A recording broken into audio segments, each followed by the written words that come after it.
모든 사람의 마음 속에 꿈틀거리는 두 가지 정서가 있습니다. 하나는 두려움이고 하나는 욕망입니다. 내 내면에 있는 두려움과 욕망이 무엇을 만들어내는 줄 아세요? 출애굽기 20장 4절에서 6절에 보면 무엇을 만들어내죠? 우상을 만들어냅니다. 그러니까 우상은 섬길 대상이 되는 존재가 만드는 게 아니고요. 우상의 출발점은 두려움을 극복하기 위해서, 욕망을 채우기 위해서 그 사람에 의해서 우상이 만들어집니다. 그리고 그 우상은 결국 우리를 올가매는 덫이 됩니다. 이런 개념이 있어요. 그러니까 우상 자신을 위해서 우상 스스로가 우상을 만든 게 아닙니다. 내 내면의 두려움을 극복하고 내 욕망을 채우기 위해서 사람이 우상을 만들게 됩니다. 이 계명에서 너를 위하여 어떤 우상도 만들지 마라, 이 말씀 속에는 덫에 걸리면 큰일 난다, 이 뜻이 있어요. 그리고 너와 나 사이에 어떤 우상도 비집고 들어와서는 안 된다. 그리고 혹 그 우상의 미혹을 받아 덫에 걸리게 되면 징계와 벌은 3, 4대, 은혜는 1000대. 이게 명문화된 그대로 딱 3, 4대일까요? 아니면 어떨까요? 이게 대조법이에요. 징계와 벌은 짧고 은혜는 길다. 이것이 순수 하나님 마음이에요. 네. 우리가 자녀에게 회초리를 들 때는 이건 짧은 거죠. 그리고 사랑하고 섬기고 기르는 것은 전체예요. 내 마음이 그렇다. 내 마음이 그렇다. 네. 그러면 땅에 있는 것이나 땅 아래에 있는 것, 물속에 있는 것, 하늘에 있는 것, 그 형상 안 만들면 되는구나. 그러면 하나님을 신상화해서 만들면 되겠구나. 이렇게 오류 속에 빠질 수가 있잖아요. 그래서 23절에서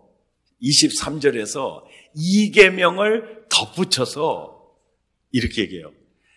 나를 비겨서 은이나 금으로 어떤 신상도 만들지 마라. 예, 만들지 마라. 그러니까 하나님을 시각화하지 마라. 예. 사실은 하나님은 우리가 볼 수 있는 분이 아니에요. 또 우리가 만들 수 있는 분도 아닙니다. 예. 그런데 왜 나를 비겨서 아무 신상도 만들지 말라고 했을까? 분명히 그 이유가 있겠지요. 그 이유 중에 지금까지 말씀드리지 않은 또 한 가지 이유를 오늘 말씀드리겠습니다. 그 이유가 뭐냐 그러면 그 우상을 만들지 마라 해가지고 이것 때문에요.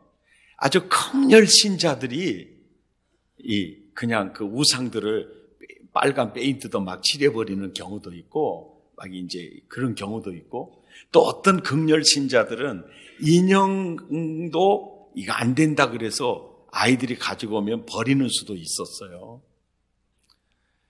그런데 그렇다고 보면 광화문에 있는 세종대왕의 동상과 이순신 장군의 동상과 6.25 때 인천 상륙 작전 성공으로 이 나라 구원해줬던 아주 메가더 장군의 동상, 그것도 우상인가?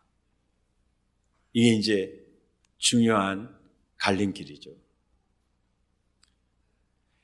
그런데 이순신을 기억하고 세종대왕을 기억하고 메가더 장군을 잊지 말자라는 측면에서 세워놓은 것은 우리가 절하거나 그 동상을 의지하거나 거기에 제상을 차려서 엎드려 절하거나 그러진 않잖아요. 그러진 않잖아요. 그런데 어떤 우상이나 형상을 만들어 놓지 않아도요, 옛날 우리 그 시골 동네에서 가물어서 3년 이상 가물 때가 있었습니다. 그때 마을 주민들이 다 어디로 모였느냐면은 당산나무 앞으로 모여요. 그래서 거기서 제를 드리고 기우제를 드리죠. 예. 그리고 유달산도 마찬가지고요. 이런 계룡산, 영문산, 아주 신내림이 강한 곳이라고 아주 한국에 유명한 그 산들이 있어요. 강신내 아주 효염이 있다는 산, 계룡산, 용문산. 그리고 서울에 보면 인왕산을 좀 많이 왔어요. 인왕산.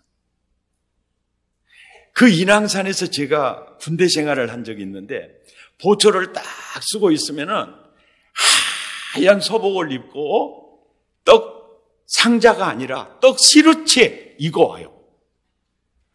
그러면 위에서 그래요. 아니, 안 먹어요. 왜? 그렇게 무겁게 가져와요. 그러면 그걸 차리고 있죠. 계속 큰절을 드리는데, 오냐, 어제도 왔는데 오늘도 왔느냐, 복을 받아라. 막 그렇게 장난하기도 하고, 헛된 일에 왜 그렇게 분여하느냐, 이러기도 하는데, 어떤 경우는 무당을 데리고 와서 구슬해요. 그러면요, 그거 진짜 구경할 만합니다. 그러니까 신대원에서만 나는 배운 게 아니고 인왕산에서도 배웠어요. 하면요, 희한한 일들이 그 큰 무시무시한 바위 앞에서 벌어집니다. 진짜 시퍼런 짝두에 올라가도 발이 상하지 않아요. 와! 그런데 그날 밤에 거참이 있죠. 백일병, 밑에 내려가서 라면하고 진로 소주 2업짜리 2개 사와 이러는 거예요. 그러면 그걸 사러 가려면은 그 바위 앞을 지나가야 돼. 혼자 부흥회가 시작이 되는 거예요. 전능하사 천지를 만드신 하나님 아버지 신뢰하면서 그리고 죄에서 자유를 얻게 하면 막 보혈의 능력 하면서 내려가는 거예요.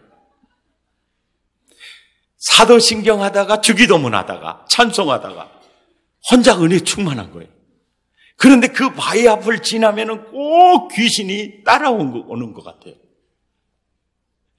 걸으면 나 살려라 그러는데 꼭 뒤에 따라오는 것 같아요.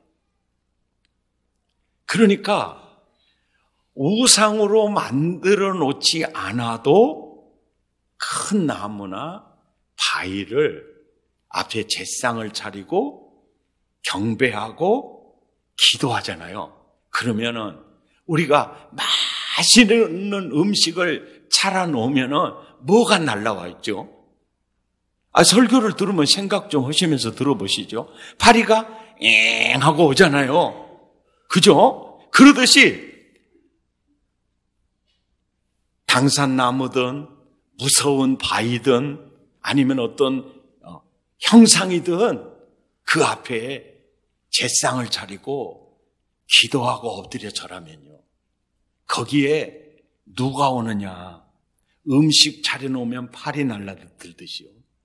오는 게 고린도전서 10장 20절에 봐보세요.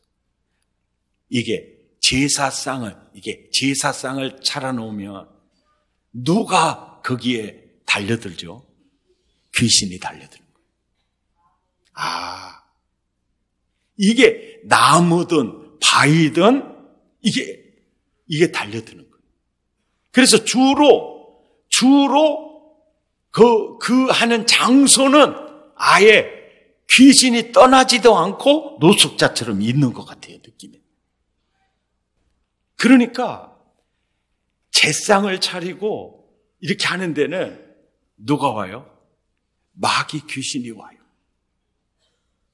장흥 안양에서 이렇게 전도사실을 목회할 때 나는 그 동네에서 그분이요, 자식이 없는 노인인 줄 알았어요. 왜요? 그렇게 남루한 옷을 입고 누구 하나도 찾아보고 돌보는 분이 자식이 없었으니까. 그래서 허를 단신인 줄 알았는데 그분이 돌아가셨어요. 그리고 장례식을 치르는데 그분 앞에 상은요, 상다리가 부러지도록 차려져 있었어요. 그리고 거기에 엎드려 절을 하는 후손들이 떼죽을 이루고 있었어요. 그 제사, 누구를 위한 제사죠? 그 부모 살아있을 때는 거들떠보지도 않았어요. 죽은 다음에 우리를 보살펴 주십시오 하는 그 마음이잖아요. 그때 진짜 마음에서 눈물이 났어요. 살아생전에 따뜻한 밥 한 그릇, 국 한 그릇이라도 대접하지. 그런 생각이 들어요. 고린도전서 10장 20절에 보면 나는 너희가 귀신과 교제하는 걸 원치 않는다. 예. 그러면서 21절에 너희가 주의 잔과 귀신의 잔에 겸하여 마시지 말라. 그러니까 교회 가서 예배드리고 또 제삿날 제사 드리지 마라 이 말이에요. 주의 식탁과 귀신의 식탁에 겸하여 참여하지 마라. 이 얘기를 하시는 거예요. 명절 앞두고 그날에도 머리가 찌끗찌끗하는데, 자, 부모 예수 안 믿어요. 형제들 중에 절반 이상이 예수 안 믿고 명절 때 제삿날 제사 지내요. 그런 집에 내가 시집을 갔어. 이것은 며느리보다 아들이 이 계린가리를 잘 이렇게 가닥을 치는 게 굉장히 좋겠죠. 그런데 남편도 안 믿어. 그러면은 가닥 칠 사람 아무 없잖아요. 내가 쳐야 돼, 내가. 어떻게 치느냐. 어머니, 왜 이렇게 정성을 들여서 이렇게 제사상을 차리세요? 아무것도 안 하죠. 아유, 남들이 형께 하는 것도 그냥 뭔 말 안 하겠죠. 엄마, 진짜 마음은 자식 잘 되게 하려고, 잘 되게 해주라고 그러시죠. 이것이 유교의 제사법이잖아요.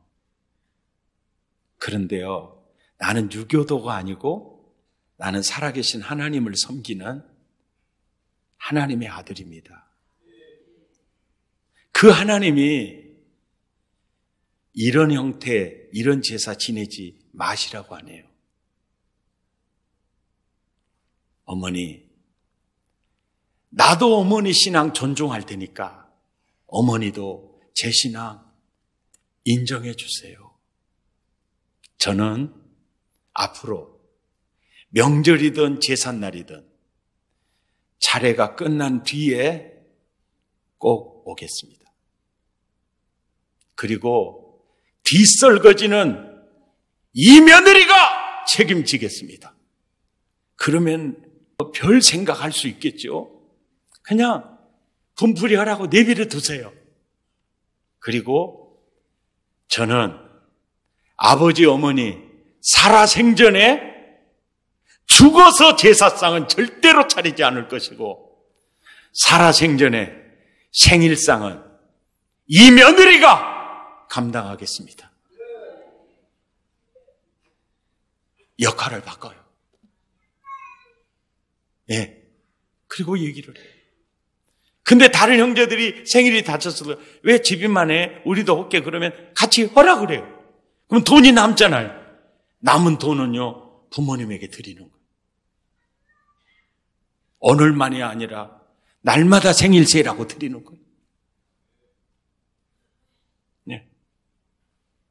저는 살아계신 그 순간에 저는 부모에게 내 있는 형편에 최선을 다해서 하겠습니다. 그리고 생일상을 딱 차리고 손자 손녀 기도문을 해서 기도를 시켜 우리 할아버지 오래 살게 해주시고 밤에 잠도 잘 주무시게 해주시고 먹는 음식 소화도 잘 되게 해주시고 무릎팍도 아프지 않게 하시고 머리도 아프지 않게 하시고 그리고 꼭 예수 믿고 구원받아 천국 영생 누리게 해 주시옵소서. 그러면 할아버지 할머니가 아멘 안 하겠죠? 그러면 아들한테 시켜. 할아버지 할머니가 아멘 안 하면 할아버지 왜 아멘 안 해요? 그러면 어떨결에 아멘 해볼 수가 있어요. 그러다가 나중에는 그 이듬해는 아멘 하는 거예요. 너무 기특한 거예요. 명절을 맞이해서 준비할 때 여러분 부모 여러분 큰 것 비싼 거 자식이 사가지고 오면 자식 형편 다 알잖아요. 마음이 아파버려.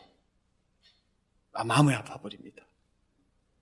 그 선물 이건 아무것도 아니에요. 진짜 부모의 마음에 기쁨이 되는 것은요. 며느리, 아들, 아버님 전상서, 어머님 전상서. 내가 자식 낳아 길러보니 아버지가 얼마나 힘들었는지 알 것 같아요. 내가 제일 존경하는 분은 아버지와 내 어머니입니다. 오래오래 사세요. 내 걱정은 하지 마세요. 나를 위하여 은이나 금이나 어떤 신상도 만들지 마라. 거기에 마귀와 그의 사자들이 오거든. 너 그의 덫에 걸리면 안 된다. 그리고 신상을 만들지 말라는 말보다 더 우리가 놓쳐서는 안 될 말씀이 24절이에요.